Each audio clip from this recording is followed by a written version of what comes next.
If there was one physical subject, one material subject that we should focus on, in my opinion, it is very clear that the head of the snake is the financial system. The whole point of finance is to indebt, otherwise to enslave. What is a mortgage? I mean, what does that stand for? It's a death grip. So when you get a mortgage, you have a death grip held over you because you are in debt. You don't even own the house. The bank owns the house that loans you the money to buy the house, unless you're fortunate enough to have all the money to buy it outright. And even then, you can be taxed by the government, and if you fail to keep up with those taxes, the government can then take it from you. The whole system is based on a financial fraud, which effectively takes the power that we have and it gives it to a tiny group of individuals who are running the world through the control of finance. With the infinite supply of money that we have allowed them to take, they have literally an infinite supply of money, and with that money, and from their psychopathic point of view, they have bought everything and everyone who can be bought.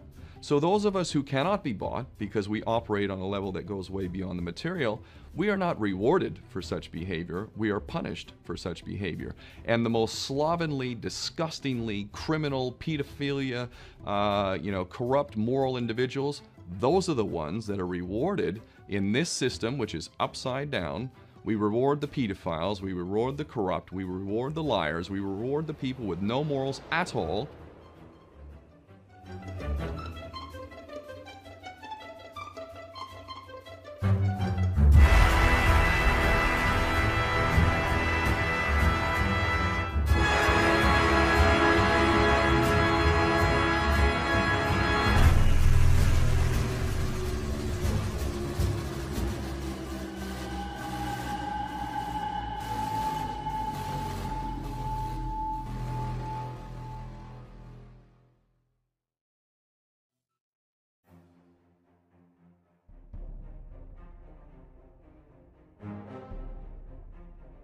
In the middle of the 19th century, Moses Hess formulated the first written principles of communism. In 1862, Hess, or the communist rabbi as he was called, wrote the book Rome and Jerusalem, in which he laid the foundations for a Jewish nationalist movement called Zionism.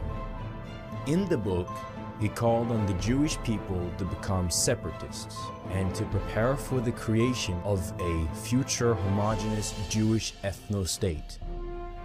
Palestine would be occupied by the Jewish people, but the big problem was Palestine was at this time 90 to 95% Arab. Hess argued that the international Jewish bankers would help in this realization of stealing the land of the Palestinians. Hess suggested in his book that one last race and class struggle would be developed between the Aryans and the Semites. In this fight, Hess predicted that the Jews would stand as winners and the Aryans as losers. The Jews would stand superior over all other peoples. And because Jews had preserved their racial purity over the centuries, it would give them a leading role in the world. Hess essentially promoted eugenics and racial hygiene for the Jews and talked about a future Jewish ethno-state. He also referred to Christianity as the religion of death. Fascinatingly, he predicted a future war in Europe, with Germany, Italy, and Austria involved as a part of a race struggle. Moses Hess was also a close friend and collaborator of the two Jews, Karl Marx and Friedrich Engels, which he converted to communism and assisted them in their work with the Communist Manifesto in 1948. This proves that socialism, Marxism, communism, and Zionism in fact share the same roots. Although they travel different paths, they have the same common goal: domination of the world. Both work and plan for the day when the chosen race shall inherit the earth. Karl Marx, real name Moses Mordecai Levy, was descended from a long line of famous rabbis who were so-called Talmudic scholars. Marx's grandfather was a rabbi by the name of Mordecai. In fact, his grandparents were related to the Jewish Rothschild family. Through marriage, Rothschild would also partially fund Karl Marx, who would be remembered as the Jewish father of communism. Les droits de vivre, May 12, 1936, stated that Jewry is the mother of Marxism.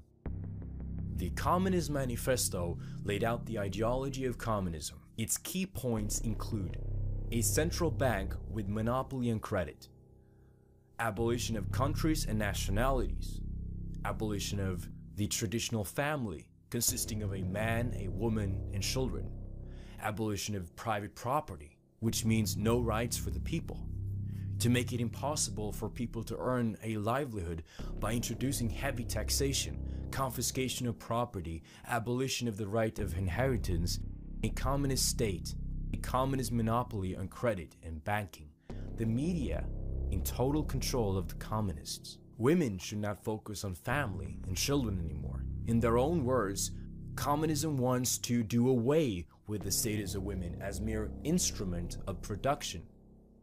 Abolition of Christianity and morality. Marx refers to this totalitarian regime as dictatorship of the proletariat, and his cult followers promote violence, class envy, hostility towards free markets, family, business, tradition, and Christianity. Today, they are instrumental in the destabilization of Europe. Marx also openly encouraged genocide against Slavs, referring to them as racial trash and that they must perish in a revolutionary Holocaust. In his 1920 article, Zionism versus Bolshevism, a struggle for the soul of the Jewish people, Winston Churchill stated his belief that international Jews were seeking a worldwide communist state under Jewish domination. The international Jews would use communism and Zionism to accomplish this. As a first step towards establishing Israel, Hezekiah Niles described in Niles' Weekly Register article that the Rothschilds had purchased Jerusalem in 1829. Rothschild helped found Israel, and Rothschild has always been the backer of Israel. Whatever Rothschild wants, he gets. It is believed that he is the richest man in the world, and I have little doubt of that. In 1897, the first Zionist Congress was held in Basel, Switzerland, and was chaired by Theodor Herzl. Jewish delegates from across Europe agreed that Palestine should be given to them. Prior to his death in 1904, Herzl predicted that a world body will one day give Palestine to the Jews, and that he will go down in history as the father of the Jewish state. For Herzl's dream to come true, European military powers would have to be manipulated and used into taking Palestine away from the Ottomans by force. In the German newspaper Deutsche Zeitung, Herzl wrote, "The wealthy Jews rule the world. The fate of the governments lies in their hands. They start wars between countries, and when they wish, the governments make peace. When the wealthy Jews sing, the nations and their leaders dance along. And meanwhile, the Jews get richer.